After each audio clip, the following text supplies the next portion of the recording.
बिस्मिल्लाहिर्रहमानिर्रहीम। अस्सलाम वालेकुम डियर स्टूडेंट्स, उम्मीद करता हूँ आप सब खैरियत से होंगे। Myself Mohammad Junaid Saud, lecture chemistry in higher education department. Students, आज सिंध पब्लिक कमीशन की तरफ से लेक्चर केमिस्ट्री मेल का पेपर कंडक्ट हुआ। काफ़ी टिपिकल पेपर भी है, इसमें काफ़ी टिपिकल क्वेश्चंस भी हैं। आज हम इस पेपर की कंप्लीट डिस्कशन करेंगे, इंग्लिश पोर्शन और उसके साथ साथ केमिस्ट्री पोर्शन की। और आज हम ये भी बताएंगे आप लोगों को कि क्या एक्सपेक्टेड मेरिट हो सकता है, कौन से ऐसे स्टूडेंट्स हैं जो अभी से जिनको इंटरव्यू के लिए तैयारी भी करनी चाहिए। तो स्टार्ट करते हैं इम्पॉर्टेंट डिस्कशन। आपने एंड तक इसको देखना है, काफ़ी इंपॉर्टेंट डिस्कशन है। और अगर अभी तक आप लोगों ने चैनल को सब्सक्राइब नहीं किया तो चैनल को भी सब्सक्राइब कर लें। तो स्टार्ट करते हैं इंग्लिश पोर्शन की discussion.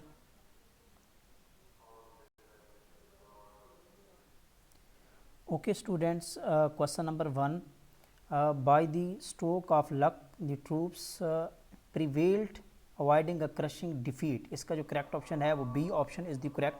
Question number 2, synonym of acquaintance. इसका जो सिनोनिम है वो होता है फेमिलियरिटी। डी ऑप्शन जो है वो करेक्ट है। Question number 3, antonym of illusory. Illusory का जो एंटोनम है, इस इलजरी कहते हैं कि जो इमेजिनरी होती है, टेम्परेरी होती है। इसका जो एंटोनम होगा वो सी ऑप्शन करेक्ट है, real. Question number 4, without payment और फ्री ऑफ कॉस्ट मीन। इसको कहते हैं ग्रेटिस। बी ऑप्शन करेक्ट है। Question number 5, we must try to understand his momentary aberration for Ashraf has. तो इसका जो करेक्ट ऑप्शन है अंडरगोन। ए ऑप्शन करेक्ट है। क्वेश्चन नंबर 6 का, select the word or phrase which is closest to the opposite in the meaning of the underlined word. The word media has tended to focus far more upon the occasional harmony than our spectacular achievements. इसका जो correct option है वो है discord। B option correct है। Question number 7 है, seamstress is a woman who for a living. ये होता है सीविंग करना, sews clothes. B option correct है। Question number 8, the king was determined to the enforce the law. क्या करता है? लॉ को इन्फोर्स किया जाता है। डी ऑप्शन करेक्ट है। Question number 9, the select the correct voice change. Voice correct voice क्या हो सकता है? Could you help me please. 9 का जो करेक्ट ऑप्शन डी है students. Could I be helped please. D option is the correct. Question number 10, the teacher said the sun rises in the east. इसका जो correct option है A है। The teacher said that the sun rises in the east. तो ये English portion था जो कि काफ़ी टिपिकल पोर्शन है। 10 क्वेश्चन थे। तो अब हम स्टार्ट करते हैं। जो केमिस्ट्री पोर्शन था ये भी काफ़ी हार्ड क्वेश्चन थे, इसमें से कुछ इंपॉर्टेंट थे, हार्ड क्वेश्चन थे, तो इसको हम डिस्कस कर लेते हैं। क्वेश्चन नंबर 11 है, in the IR spectrum of carboxylic acid, carbonyl bond की जो पीक आती है वो कहाँ पे आती है? तो कार्बोनाइल पीक की कार्बोक्सिलिक एसिड के केस में जो पीक आती है वो ऑलमोस्ट 1710 पर सेंटीमीटर पे यहाँ पे पीक आती है। जनरली जो कार्बोनाइल होता है इसकी अगर हम देखें तो ये 1600 से लेकर 1750 या 1750 के राउंड अबाउट इनकी पीक्स आ रही होती हैं। ऑलमोस्ट 1800 तक भी जाती हैं। तो यहाँ पे जो करेक्ट ऑप्शन बनता है वो B option is the correct. Question number 12, which of the following process explain the process of tautomerism. ये तो बहुत ही सिंपल क्वेश्चन है कि कौन सा कंपाउंड जो है वो टाटोमेराइज हो रहे हैं। तो देखें ये एस्टरीफिकेशन रिएक्शन है, ये रॉन्ग ऑप्शन है। यहाँ पे बी ऑप्शन करेक्ट है। याद रखिएगा टाटोमेराइजेशन के लिए कंडीशन है कि एक आपका जो प्रोटॉन है उसकी शिफ्टिंग होनी चाहिए वन एटम से थर्ड एटम की तरफ। यहाँ पे देखें तो अगर ये आपके पास फर्स्ट एटम है, फर्स्ट सेकंड थर्ड, यहाँ से प्रोटॉन थर्ड एटम पे आता है तो यहाँ पे डबल बॉन्ड आ जाता है, तो ये आपका बन जाता है कीटो और इनोल फॉर्म बन जाती है। तो यहाँ पे बी ऑप्शन करेक्ट है, बाकी कोई ऑप्शन करेक्ट नहीं है। 13, which substance are synthesized when ultraviolet radiation react with the chlorofluorocarbons। जब यूवी रेडिएशन क्लोरोफ्लोरोकार्बन पे जाके पड़ती हैं तो उस वक्त आपका क्लोरीन का फ्री रेडिकल जनरेट होता है और उसके साथ साथ CFCl2 जनरेट होता है। एक्चुअल में ये CFCl3 होता है क्लोरोफ्लोरोकार्बन। CFCl3 जब यूवी लाइट पड़ती है तो क्लोरीन रेडिकल जनरेट होता है और उसके साथ साथ ये आपका बन जाता है CFCl2 जनरेट हो जाता है। तो ये इसका करेक्ट ऑप्शन बनेगा सी ऑप्शन करेक्ट बनेगा। यहाँ पे C option is the correct. Question number 14 है, anti allergic medicine are also called anti histamines भी इनको कहते हैं। वो कहता है the histamine is a chemical produce in the body due to the ये जो हिस्टामीन एक केमिकल है, ये बेसिकली प्रोड्यूस होता है एक इमाइनो एसिड से, और उस इमाइनो एसिड का नाम है हिस्टोन, या इसको कहते हैं हिस्टिडीन कहते हैं। हिस्टिडीन जो इमाइनो एसिड है उसकी जब डी कार्बोक्सिलेशन की जाती है तो उस वक्त जो होता है ये हिस्टामीन जनरेट होता है। तो हिस्टिडीन की डी कार्बोक्सिलेशन रिएक्शन से हिस्टामीन कंपाउंड बनता है, और ये रिएक्शन कन्वर्ट होता है in the presence of enzyme histidine decarboxylase enzyme होता है, ये कन्वर्ट करता है हिस्टिडीन इमाइनो एसिड को कन्वर्ट कर देता है हिस्टामीन में। तो ये decarboxylation of basically amino acid होता है। तो इसका बी ऑप्शन करेक्ट है। Question number 15, the Lowry and Bronsted theory described that the urea is amphiprotic solvent. Amphiprotic solvent mean proton दे भी सकता है, प्रोटॉन ले भी सकता है। If it react with the ammonia, अगर इसका रिएक्शन अमोनिया के साथ हो जाता है तो ये फिर क्या एक्ट करता है। बेसिकली देखें तो यूरिया और अमोनिया का जो रिएक्शन है, अगर यूरिया अमोनिया के साथ रिएक्शन करता है तो यूरिया के पास आपको पता है कार्बोनाइल ग्रुप भी मौजूद होता है, और यहाँ पे इसका जो आप कह लें कि जो एसिडिक करैक्टर है प्रोटॉन डोनेट करने का वो ग्रेटर है यूरिया के पास। यहाँ पे अगर हम स्ट्रक्चर ड्रा करें, सी डबल बॉन्ड, यहाँ पे NH2 है, this is also the NH2। अब ये कार्बोनाइल ग्रुप होने की वजह से इसका प्रोटॉन ये इजीली डोनेट कर सकता है।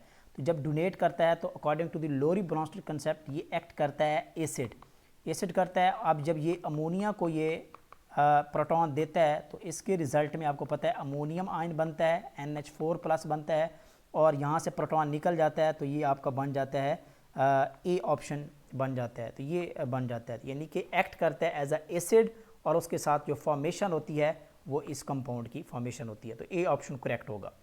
क्वेश्चन नंबर 16 है, in chromatographic analysis the principle used. अच्छा, यहाँ पे एक टिपिकल पॉइंट है स्टूडेंट्स, क्योंकि यहाँ उसने मेंशन नहीं किया कि कौन सी टाइप की क्रोमेटोग्राफी को हम डिस्कस कर रहे हैं। जल्दी जब हम कॉलम की बात करते हैं तो वहाँ पे हम एड्जॉर्बेंट मटेरियल क्या करते हैं, लोड करते हैं, पैक करते हैं। तो वहाँ पे जो बेसिकली मैकेनिज्म होता है, प्रिंसिपल होता है, वो एड्जॉर्प्शन का प्रोसेस होता है, लेकिन उसने यहाँ पे मेंशन नहीं किया, जनरली बात की है। तो जब जनरली बात की है तो यहाँ पे बेसिकली सल्यूट की डिस्ट्रीब्यूशन होती है among the mobile phase.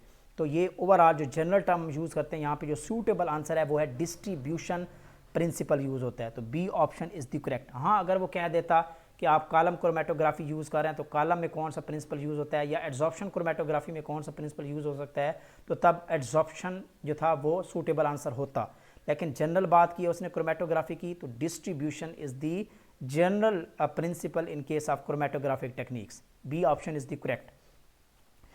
Okay students, अब हम मूव करते हैं नेक्स्ट क्वेश्चन नंबर 17 है। वो कहता है 30 ग्राम ऑफ एसिटिक एसिड है, जब ये रिएक्ट करता है in the excess of ethyl alcohol. 30 gram acetic acid है, ये रिएक्ट कर जाता है इथाइल अल्कोहल की एक्सेस अमाउंट के साथ। तो वो कहता है कि ये फॉर्म करता है 40 gram of ethyl acetate during the esterification. ये एस्टेरिफिकेशन बेसिकली रिएक्शन है कि जब एसिड अल्कोहल के साथ रिएक्ट करता है तो एस्टर बनता है। तो 30 ग्राम जब एसिटिक एसिड रिएक्ट करता है अल्कोहल के साथ तो 40 ग्राम ऑफ इथाइल एसीटेट बनता है। तो वो कहता है कि यहाँ पे जो एस्टर की फॉर्मेशन होती है वो कितनी % में होता है। तो ये छोटा सा न्यूमेरिकल है, बहुत ही सिंपल है। हम इसको थोड़ा सा बैक साइड पे लेके जाते हैं और इसको कैलकुलेट कर लेते हैं। यहाँ पे स्टेटमेंट में स्टूडेंट गिवन था, चलिए सबसे पहले इक्वेशन लिख लेते हैं कि वो कहता है कि एसिटिक एसिड है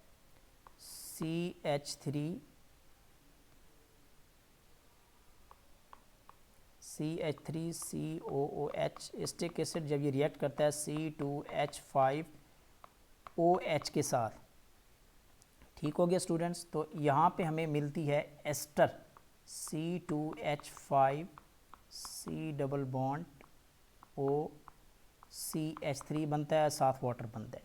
तो यहाँ पे देखें जो एसिटिक एसिड है ये जनरली देखें तो ये 60 ग्राम है, इसका जो मालिकुलर वेट है ये 46 ग्राम अल्कोहल है, रिएक्ट करके ये बनाती है 88 ग्राम बनाती है। लेकिन उसने जो कैलकुलेशन में दिया है वो उसने कहा कि 30 ग्राम एसिटिक एसिड रिएक्ट कर जाता है अल्कोहल के साथ। तो यहाँ हमसे इसके नंबर ऑफ़ मोल्स निकाल लेते हैं, एसिटिक एसिड के number of moles of acetic acid. तो 30 ग्राम मैस दिया हुआ है, इसका मालिकुलर वेट मोलर वैस कितना है 60 है। तो ये आपके मोल्स बन जाते हैं 0.5 मोल्स बन जाते हैं। इसका मतलब है 0.5 moles of acetic acid react करते हैं अल्कोहल के साथ तो बनता है एस्टर बनता है। तो यहाँ से हम कंपैरेटिवली हम क्या कर सकते हैं, एस्टर के नंबर ऑफ मोल्स भी निकाल सकते हैं, जिससे हम फिर उसकी अमाउंट निकालेंगे, फिर हमें पता चल जाएगा कि एक्चुअल में इसकी परसेंटेज कितनी थी। तो यहाँ पे नंबर ऑफ मोल्स कंपैरेटिव निकाल लेते हैं। Acetic acid CH3COH percentage ester. तो यहाँ पे देखें, जब इसके बैलेंस्ड केमिकल इक्वेशन है, ठीक है, तो यहाँ पे इसके 0.5 मोल जब रिएक्ट करते हैं तो कितने ही बनते हैं, 0.5 मोल्स की ही फॉर्मेशन होती है इन केस ऑफ एस्टर। ठीक हो गया स्टूडेंट्स। जब 0.5 है तो यहाँ हम इसका मैस निकाल सकते हैं, एस्टर का mass that is equal to number of moles multiply molar mass N multiply M।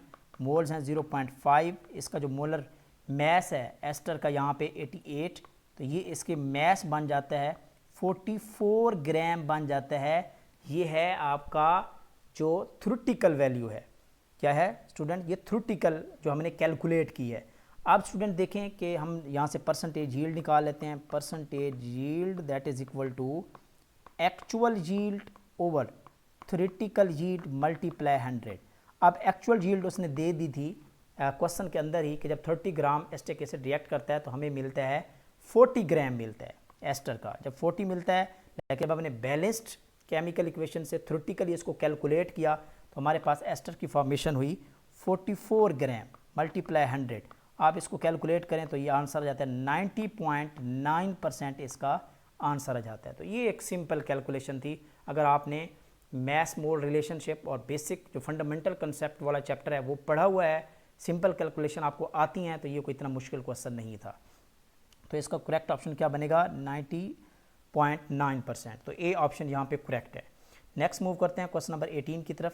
वो कहता है the salt which is formed by the neutralisation of weak acid and weak base. आपने चूज़ करना है वीक एसिड को और weak base को।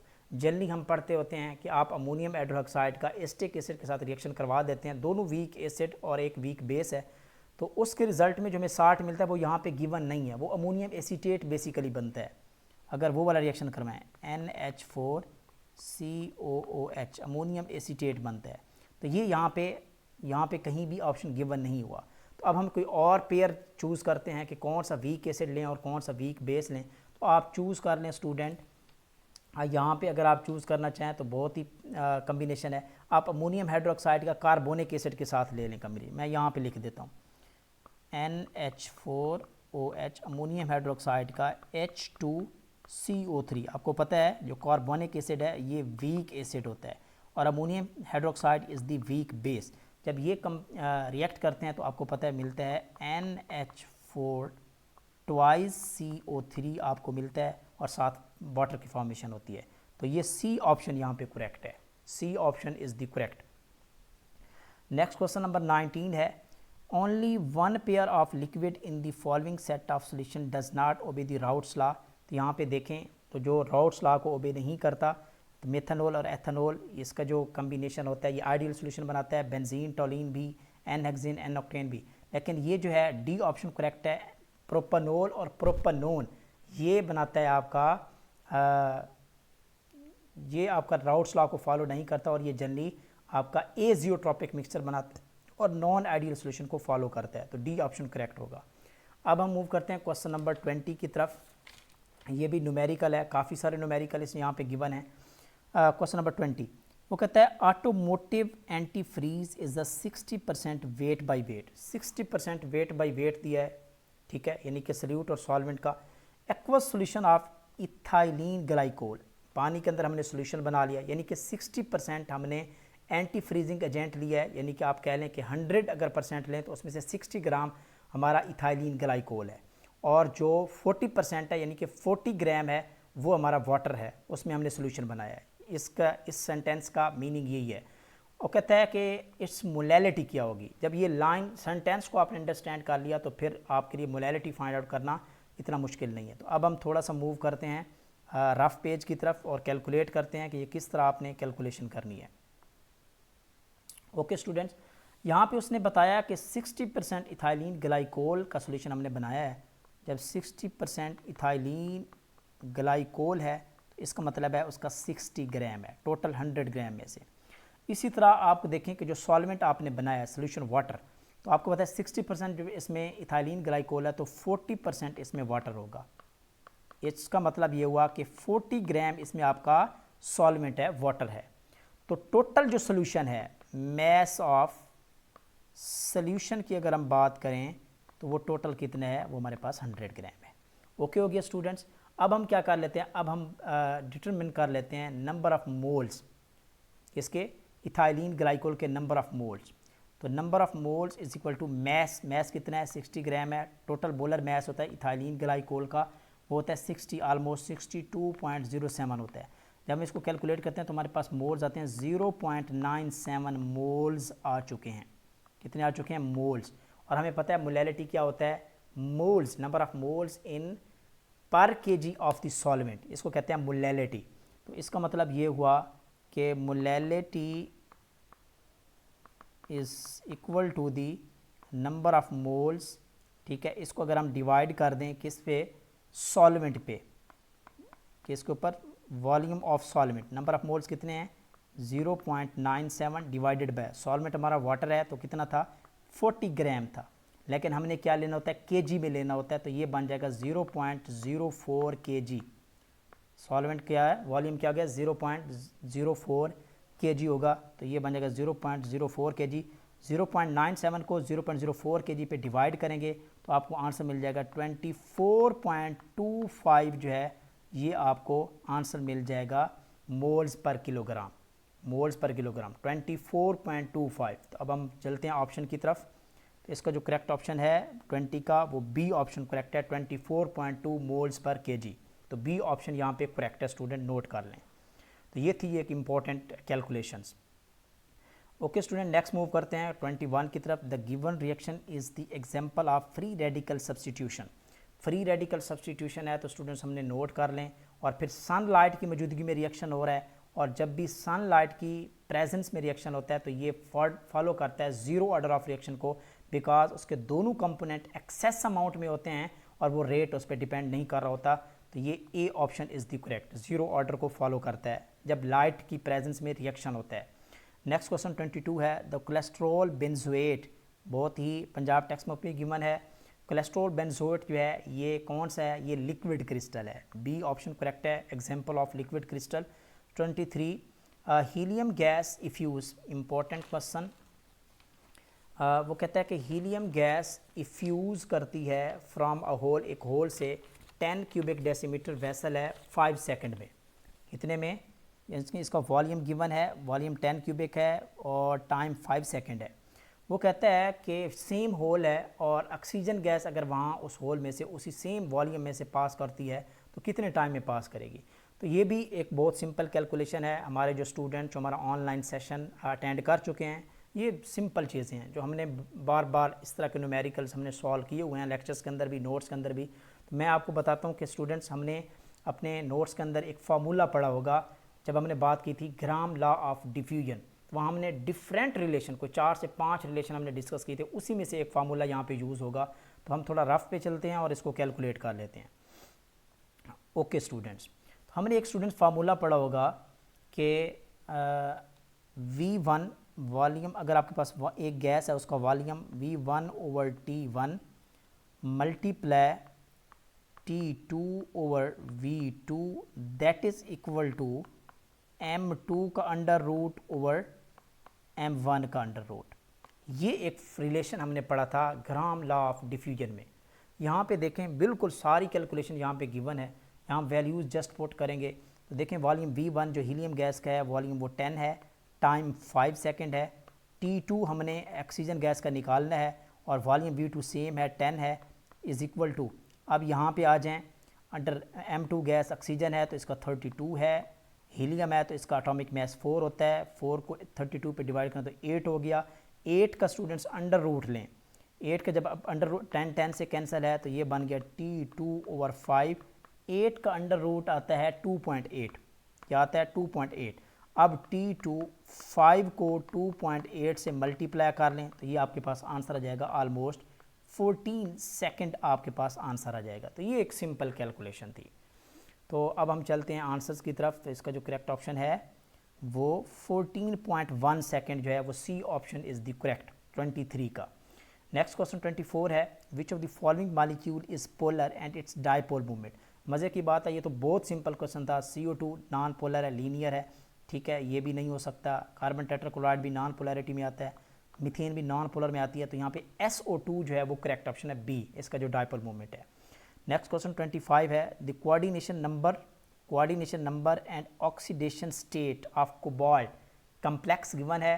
Coordination number और ऑक्सीडेशन स्टेट पूछी गई है रिस्पेक्टिवली। स्टूडेंट यहाँ पे देखें, हमारे पास जो लिगेंड है वो है ऑक्सिलेट, और आपको पता है oxalate is the bidentate ligand, वो टू साइड से डोनेट करता है, टू लोन पेयर को डोनेट कर सकता है। तो यहाँ पे 3 इसके मालिक्यूल हैं, तो इसका मतलब है वो 6 साइड से इसको डोनेट कर रहा होगा, तो इसका मतलब है दिस इज दी हेक्सा, यानी कि आप कह लें इसका जो कोऑर्डिनेशन नंबर है वो 6 है, 6 कोऑर्डिनेशन नंबर हो गया।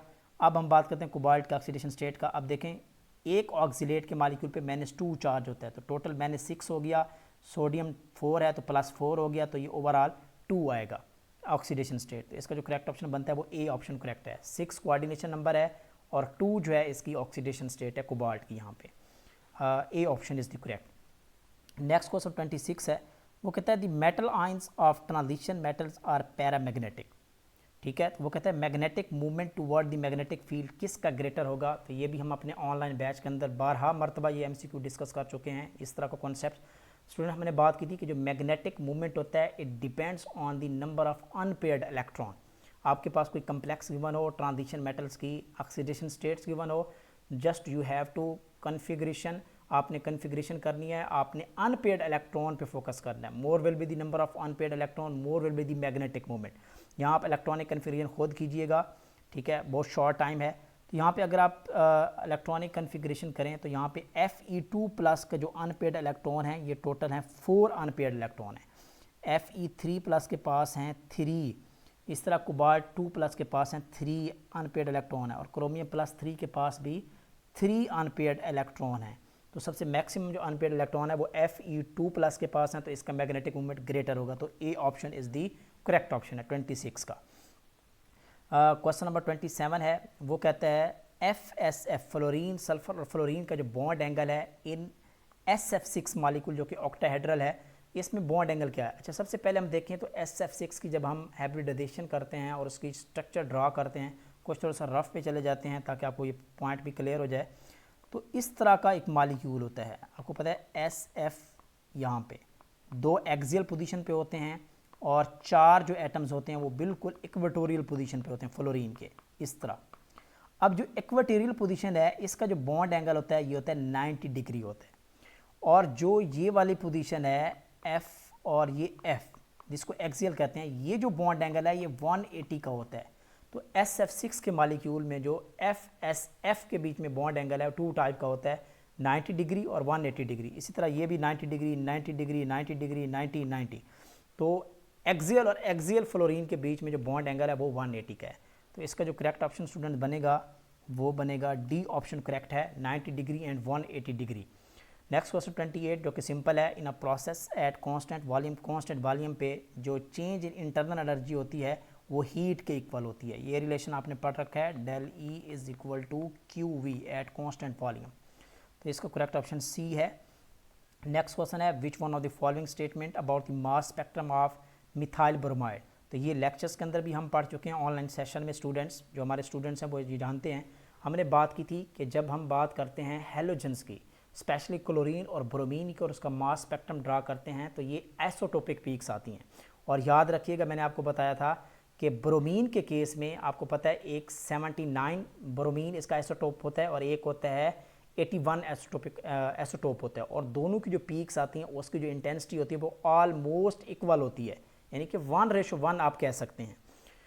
और ओवरऑल जो हमारे पास मॉलिक्यूलर आयन पीक आती है मिथाइल ब्रोमाइड की वजह से, एक पीक आपकी 94 पे आती है, एक 96 पे आती है, ठीक है, एक आइसोटोपिक पीक की वजह से आती है और एक यहाँ से प्रोटॉन निकल जाता है। तो यहाँ पे हम देखें तो यहाँ पे करेक्ट ऑप्शन ए बनेगा, last 2 peaks are of equal size at m/g value of 94 and 96, ये करेक्ट ऑप्शन है, A option is the correct. Next question 30 है, वो कहता है magnetic susceptibility is measured on.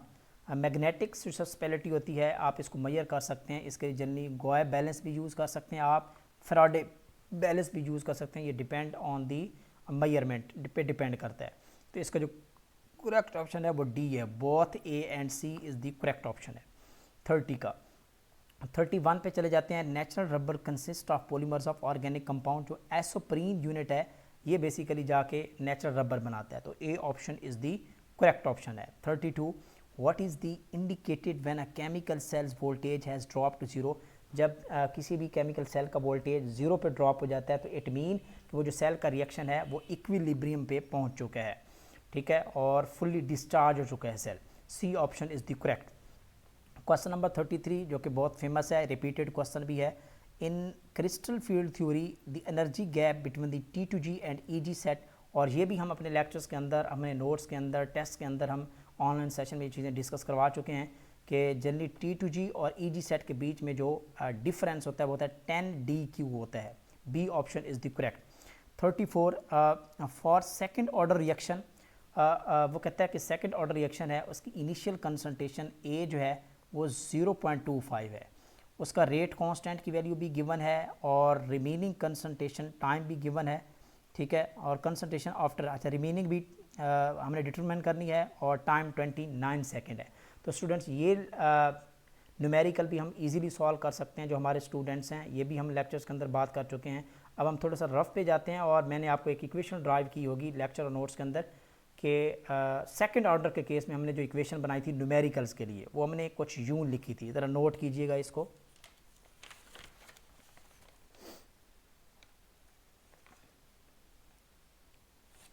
Okay students, ये इक्वेशन हमने कुछ लिखी थी सेकंड ऑर्डर के केस में, 1/a minus 1/a not is equal to KT। ये इक्वेशन हमने न्यूमेरिकल के लिए यूज़ की थी in case of second order, ठीक है स्टूडेंट्स। यहाँ पे जो A नॉट है ये हमारे पास इनिशियल कंसंट्रेशन होती है, क्या होती है, इनिशियल कंसंट्रेशन, और ये हमारे पास होती है रिमेनिंग, और यही हमने डिटरमिन करनी है, ठीक है। बाकी सारी वैल्यूज़ गिवन है, हमने रिमेनिंग को निकालना है, फाइंड आउट करना है, तो भाई इसको इधर रहने दे, बाकी उधर लेके जाएँ, तो ये प्लस हो जाएगा 1/a नॉट, तो ये बन जाएगा प्लस KT। ओके स्टूडेंट्स, तो यहाँ पे आप देखें स्टूडेंट्स, ओके तो यहाँ पे स्टूडेंट्स हम इसको नोट कर लेते हैं, 1/a not, 1/a not, a not is the initial concentration जो कि हमारे पास गिवन है 0.24 प्लस, ठीक है, और ये है 8.1 K की वैल्यू, मल्टीप्लाई 10 रेज़ की पावर -2, एंड टाइम जो है हमारे पास 29 सेकेंड है। आप इसको मल्टीप्लाई करें, इसको प्लस माइनस करें, तो हमारे पास जो फाइनली आंसर आ जाएगा ए का वो आ जाता है 0.15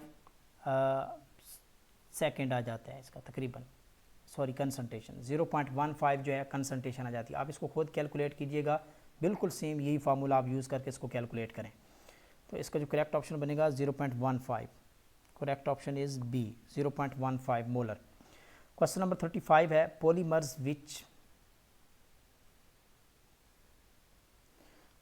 विच soften on heating and harden when cooled, इसको हम कहते हैं थर्मोप्लास्टिक पॉलीमर कहते हैं। D option is the correct.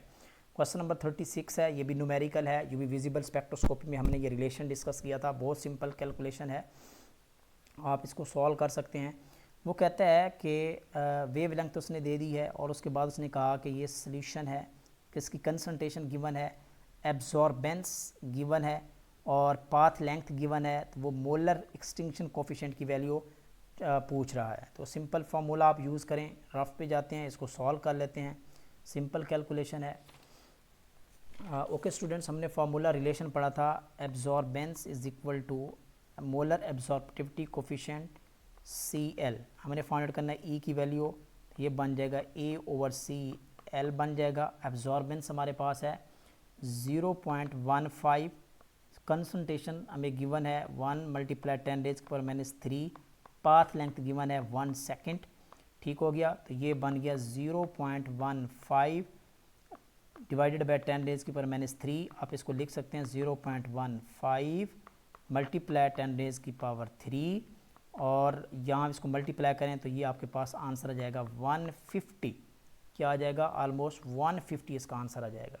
चलते हैं अब क्वेश्चन पे, तो इसका जो करेक्ट ऑप्शन है वो डी है, 150 per mole cubic decimeter per centimeter is the correct option.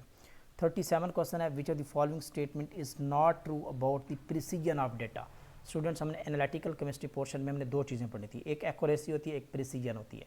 जो प्रिसीजन होती है बेसिकली ये रिपीटेड जो मेजरमेंट्स होती हैं, आपने पहली दफ़ा आपने वैल्यू नोट की, आप टाइट्रेशन कर रहे हैं, आपने रीडिंग की, फर्स्ट रीडिंग नोट की, देन सेकंड की, देन आपका एक्सपेरिमेंट सेम है, सेम एक्सपेरिमेंट है, लेकिन आप रिपीटेड मेजरमेंट्स कर रहे हैं, तो इसको कहते हैं precision. It is the variability among the replicates measurement. Yes, बिल्कुल प्रिसीजन से रिलेटेड है. Low standard deviation within the measures mean good precision. बिल्कुल, जितनी स्टैंडर्ड डेविएशन देखें, जितनी वैल्यूज़ रिपीटेड आपकी वैल्यूज़ क्रॉस होती जाएंगी, उतनी ज़्यादा आपकी स्टैंडर्ड डेविएशन की वैल्यू लो होती जाएगी और आपकी जो रिजल्ट्स होंगे उतने अथेंटिक होते जाएंगे. तो ये भी प्रिसीजन से रिलेटेड है. It reflects how close the value in series of results. बिल्कुल, ये भी वही बात है. हाँ, this is the difference between the obtained value and true value. यानी कि जो आपने ट्रू वैल्यू है और उसके बाद ऑब्टेन्ड वैल्यू है, इसको कहते हैं एक्यूरेसी कहते हैं. This is not the precision. इसका जो डी ऑप्शन है वो करेक्ट है. क्वेश्चन नंबर 38 है, based on the equation below which metal is the most active. Question number 38 का जो करेक्ट ऑप्शन है, यहाँ पे देखें स्टूडेंट्स, ये बिल्कुल इलेक्ट्रोकेमिकल सीरीज़ से है, तो ये भी हम कॉन्सेप्ट पढ़ चुके हैं. इलेक्ट्रोकेमिकल सीरीज़ बहुत प्यारा कॉन्सेप्ट है. आप इलेक्ट्रोकेमिकल सीरीज़ की अरेंजमेंट तैयार कर लें और आपको पता होना चाहिए कि वही मेटल, हमने एप्लीकेशन पढ़ी थी इलेक्ट्रोकेमिकल सीरीज़ की, कि वो मेटल दूसरी मेटल को डिस्प्लेस कर सकती है जो इलेक्ट्रोकेमिकल सीरीज़ में टॉप पे होगी. यहाँ पे देखें तो ये निकल है, निकल जो है ये बिल्कुल टॉप पे है लेड की निस्बत, तो ये लेड को यहाँ से रिप्लेस करके निकल नाइट्रेट बना सकती है, तो ये ज़्यादा रिएक्टिव है. इस तरह यहाँ पे देखें सिल्वर है, सिल्वर बिल्कुल लेड से नीचे है, बिलो है, तो ये इसको रिप्लेस नहीं कर पाएगी. कॉपर को भी, कॉपर ऊपर है, सिल्वर नीचे, ये भी रिप्लेस नहीं कर पाएगी. तो इसका मतलब है these are not the reactive. तो जितनी इलेक्ट्रोकेमिकल सीरीज़ में टॉप पे मेटल होती है वो उतनी ज़्यादा रिएक्टिव होती है और वो डिस्प्लेस कर सकती है. तो यहाँ पे जो सूटेबल आंसर है वो ए ऑप्शन करेक्ट है, nickel. It is the more reactive. A option is the correct. Question number 39 है, which combination will produce a precipitate. यहाँ पे जो करेक्ट ऑप्शन हमारा बनता है वो बनता है सी ऑप्शन करेक्ट है. NaOH and FeNO3. Sodium hydroxide जब फेरिक नाइट्रेट के साथ रिएक्ट करता है तो ये फेरिक हाइड्रोक्साइड बनाता है. बेसिकली हमें बनता है FeOH थ्राइज बन जाता है और ये PPT की फॉर्म में होता है, प्रेसिपिटेट्स की फॉर्म में होता है. तो C option is the correct. 40 question, in diffusion current is measured as the function of scanning potential difference. आप पोटेंशियल डिफरेंस को स्कैन करते जाते हैं और उधर से करंट मेजर करते हैं, तो this technique is known as voltammetry. C option is the correct. Next question 41 है, in the complexometric titration of chemical species cannot be done by using the EDTA as a titrant. तो भाई xenon है जो कि noble gas है, बिल्कुल reactive नहीं है, इनर्ट गैस है, तो आप इसको सेपरेट नहीं कर पाते. ठीक है, तो डी ऑप्शन करेक्ट है. Question number 42, elements having zero nuclear spin. ऐसे एलिमेंट जिनकी न्यूक्लियर स्पिन जीरो होती है आप उसको NMR के थ्रू स्टडी नहीं कर पाते, क्योंकि NMR इनएक्टिव न्यूक्लियाई होते हैं जिनकी न्यूक्लियर स्पिन जीरो होती है. तो इसका जो करेक्ट ऑप्शन है A option is the correct. The number of electrons involve. Next question 43, the number of electrons involve in the oxidation of glucose to gluconic acid. ये ऑक्सीडेशन रिएक्शन है, ये भी हमने पढ़ रखा है. ग्लूकोज की जब आप ऑक्सीडेशन करवाते हैं and it is converted into the gluconic acid, तो ये आपको पता है 2 इलेक्ट्रॉन, बेसिकली 2 प्रोटॉन यहाँ से निकलते हैं और 2 इसका मतलब इलेक्ट्रॉन है. तो ये बेसिकली 2 इलेक्ट्रॉन्स यहाँ पे ऑक्सीडेशन में पार्टिसिपेट कर रहे होते हैं. तो इसका जो करेक्ट ऑप्शन है वो डी है, none of these. D option is the correct. Question number 44 है, which of the following is not a transition metal complex. ये तीनों जो हैं वो ट्रांजिशन मेटल कम्प्लेक्स हैं. तो potassium dichromate is the non transition, this is not the complex, ये complex नहीं है. A option is the correct. 45 पे चले जाते हैं. Pure water could be obtained from the sea water. आप प्योर वाटर को सी वाटर से कैसे हासिल कर सकते हैं, तो डिफरेंट प्रोसेस होते हैं. आप डिस्टिलेशन करवा सकते हैं, आप रिवर्स ऑस्मोसिस करवा सकते हैं, आप डीसैलिनेशन प्रोसेस करवा सकते हैं. तो यहाँ पे जो सूटेबल आंसर है वो सी है, distillation process. C option is the correct. Which set of hybrid orbital of carbon is use for each oxygen in the forming. ये है हाइड्रोजन कार्बोनेट है. हाइड्रोजन कार्बोनेट में जो कार्बन की हाइब्रिड एडिशन होती है वो sp2 होती है. यहाँ पे ऐसे होता है कुछ, स्ट्रक्चर अगर हम देखें तो C डबल बॉन्ड O, यहाँ पे OH होता है, this is the OH, this is the H2CO3, यहाँ पे C को देखें डबली बॉन्डेड है, this is the sp2 hybridize carbon. B option correct है। The catalyst in the Friedel Crafts alkylation, बहुत फेमस क्वेश्चन है, एल्यूमिनियम क्लोराइड यूज़ करते हैं AlCl3। Oxidation of secondary alcohol produces, ये भी बहुत सिंपल क्वेश्चन है, सेकेंडरी अल्कोहल की ऑक्सीडेशन से हमेशा कीटोन्स मिलते हैं। 49 following are the carboxylic acid with long hydrocarbon, long hydrocarbon जो कार्बोक्सिलिक एसिड होते हैं उनको हम फैटी एसिड्स कहते हैं। C option is the correct. Last question है the rate at which hydrogen is used in the reaction, वो कहता है, ये भी हम लेक्चर्स के अंदर डिस्कस कर चुके हैं, हमारे स्टूडेंट्स इस पेपर को इजीली सॉल्व कर सकते हैं अल्हम्दुलिल्लाह। जैसे हमने जिस स्टैंडर्ड का उनको पढ़ाया है, जिस तरह प्रैक्टिस करवाई है, जिस तरह क्विजेज थे, जिस तरह डिस्कशन थी। Question number 50, the rate at which hydrogen is used in the reaction, nitrogen जब रिएक्ट करता है हाइड्रोजन के साथ अमोनिया बनता है और उसका जो रेट है वो 1.72 मोल गिवन है। वो कहता है कि इसी तरह अगर हम नाइट्रोजन के केस में रेट देखें तो वो क्या बनता है, तो हम थोड़ा सा रफ पे जाते हैं और मैं आपको बताता हूँ स्टूडेंट्स, लेक्चर के अंदर हमने ये बात की थी बिल्कुल, ये केमिकल काइनेटिक्स का स्टार्ट में हमने बात की थी कि रेट ऑफ रिएक्शन अगर आप ये इक्वेशन गिवन हो तो किस तरह फाइंड आउट कर सकते हैं, किस तरह आप एक दूसरे से कंपेयर कर सकते हैं, तो वो बात हमने की थी। पहले इक्वेशन बना लेते हैं, N2 प्लस H2, तो ये हमें मिलता है NH3 अमोनिया, 2 मॉलिक्यूल हैं, यहाँ पे 3 हो गया। अब उसने डाटा में दिया है कि बेसिकली अगर हम इसका चलें रेट लिख लेते हैं, रेट ऑफ रिएक्शन हम लिख सकते हैं, इसको हम लिख सकते हैं क्योंकि रिएक्टेंट है, डिक्रीज़ हो रहे हैं, तो हम लिखेंगे 1-1/3 H की कंसनट्रेशन ओवर T की। इसी तरह हम ये भी लिख सकते हैं कि that's the equal to the, क्योंकि ये मोल इसके क्या है 1 है, तो लिख सकते हैं -1/1 N2 की कंसनट्रेशन और दिस इज़ दी T। अब आप देखें कि 1.72 कंसनट्रेशन गिवन है, किस केस में, नाइट्रोजन की, उसने क्या दी है, और जब नाइट्रोजन की उसने ये दे दी और आपको पता है ये इसके इक्वल हो जाएगा, हाइड्रोजन का पूछा गया है, तो हम आसानी से लिख सकते हैं इसको -1/3, यहाँ पे देखें नाइट्रोजन के -1/3 और ये नाइट्रोजन की गिवन है कितनी 1.72, 3 पे डिवाइड कर लेंगे तो ये आपका आंसर आ जाएगा 0.57 इसका आंसर आ जाएगा। तो इसका जो करेक्ट ऑप्शन बनेगा वो सी ऑप्शन करेक्ट बनेगा। तो ये थी जी स्टूडेंट्स आज की हमारी कंप्लीट डिस्कशन, जो आज का हमारा लेक्चर केमिस्ट्री का SPSC के थ्रू पेपर कंडक्ट हुआ। टिपिकल क्वेश्चन थे, अच्छे क्वेश्चन थे, स्टैंडर्ड का टेस्ट था, इंग्लिश पोर्शन भी अच्छा था। तो जो इसमें जो एक्सपेक्टेड मेरिट्स होता है, आप ये सोचें कि बहुत ज़्यादा हाई होगा, बिल्कुल भी नहीं होगा। हाँ मानते हैं कि यहाँ पे लिमिटेड सीट्स हैं, 5 सीट्स आर अवेलेबल और ऑलमोस्ट 20 से 25 कैंडिडेट्स को इंटरव्यू के लिए बुलाएंगे, लेकिन जो मेरिट है, जो एक्सपेक्टेड है, वो 70 के राउंड अबाउट है। नोट कर लें, जिनके स्कोर 70 के राउंड अबाउट हैं वो बिल्कुल अभी से अपनी इंटरव्यू की तैयारी करना स्टार्ट कर दें बिल्कुल, क्योंकि ये पेपर इतना सिंपल नहीं है जितना आप समझ रहे होंगे।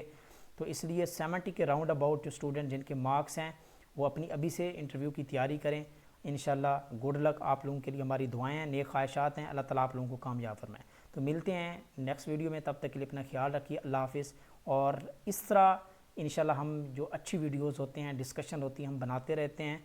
आप हमारे चैनल को सब्सक्राइब करें और बेल आइकन को प्रेस करना मत भूलिएगा। मिलते हैं नेक्स्ट वीडियो में, तब तक के लिए अपना ख्याल रखिए, अल्लाह हाफिज़।